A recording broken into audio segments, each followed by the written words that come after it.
Il avait 17 ans. Il venait de décrocher son premier job d'été. Fier, heureux, il voulait s'acheter un nouveau téléphone avec ses premières économies. Un matin, il reçoit un email. Problème de sécurité sur votre compte bancaire. Cliquez ici pour vérifier vos informations. Il ne se méfie pas. Le site semble officiel. Tout est identique à celui de sa banque. Il clique, il entre son identifiant, son mot de passe et il valide. En moins d'une minute, son compte est vidé. 620 € disparus. C'était tout ce qu'il avait. Sa banque ne peut rien faire. Il n'avait pas activé la double authentification. Le lien qu'il a cliqué, c'était du phishing. Et derrière ce lien, un site comme Espom. Ce n'est pas une histoire inventée. Ce genre de piège, c'est tous les jours.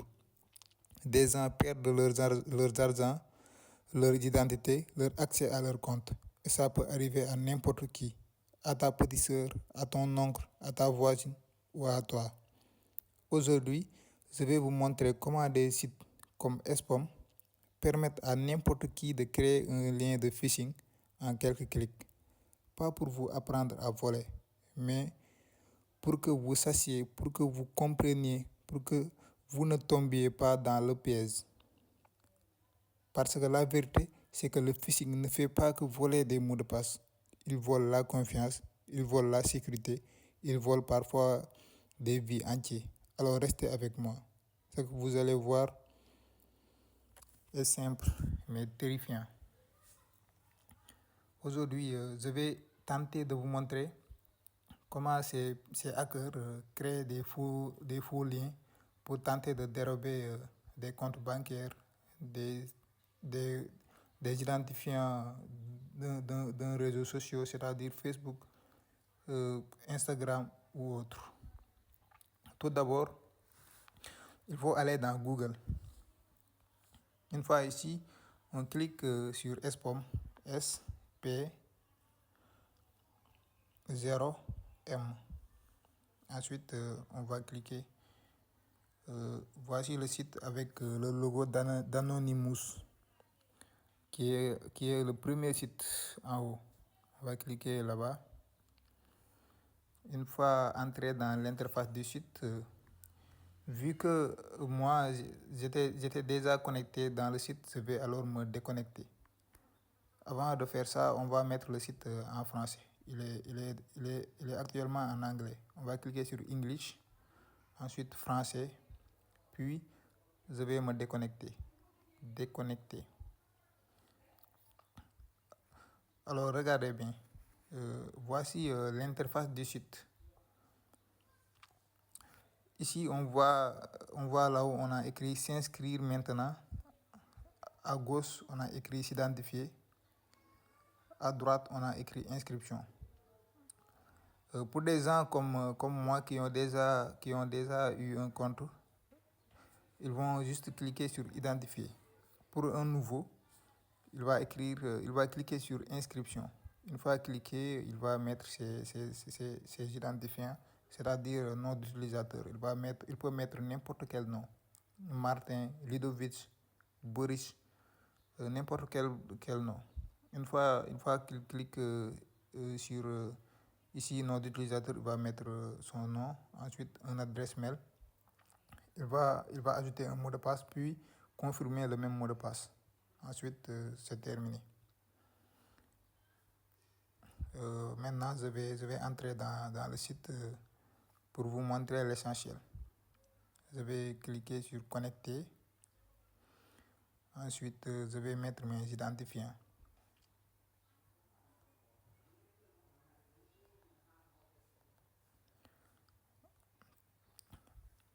OK.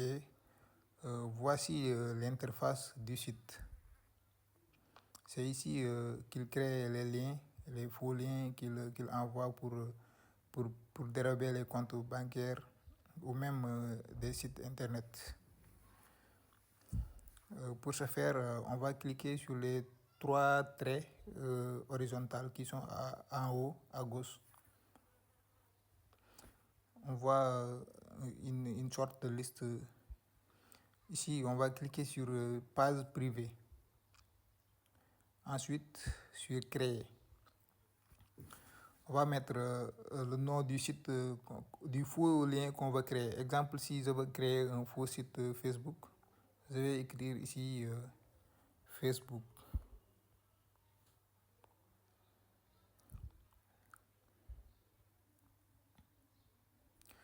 Ensuite, ici, je vais mettre une image d'un logo de Facebook pour, euh, pour, faire, pour faire montrer à ma victime qu'il s'agit bien d'un site de Facebook. Pour le faire, je vais cliquer sur charger l'image. Ensuite, sur la photo ici, je vais, je vais mettre une photo de Facebook que j'avais déjà téléchargée. Je vais encore cliquer sur bibliothèque. Ensuite, voici le logo de Facebook. La victime va croire qu'il s'agit d'un vrai site de Facebook. Ensuite, je vais cliquer ici. OK. Là, je vais mettre n'importe quoi. Par exemple, site Facebook. Ici, je vais mettre identifiant ou numéro de téléphone. Identifiant.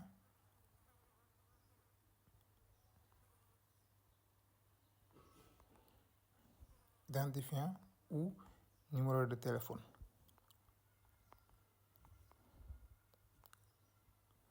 Ici, je vais mettre mot de passe.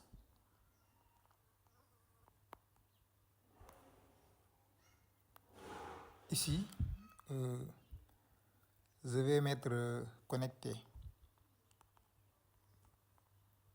Ensuite, je vais cliquer sur créer escama.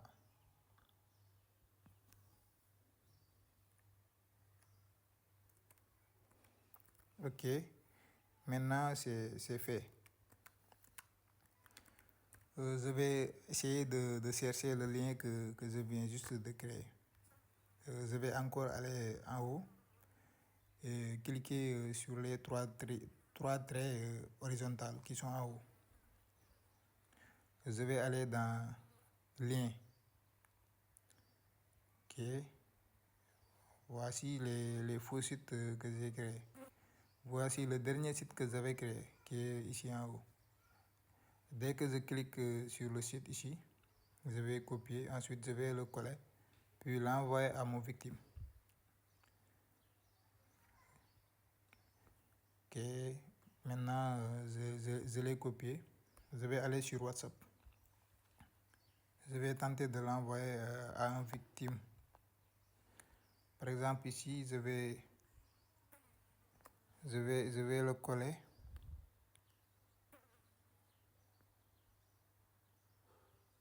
Ok, j'ai pas pris le site entièrement.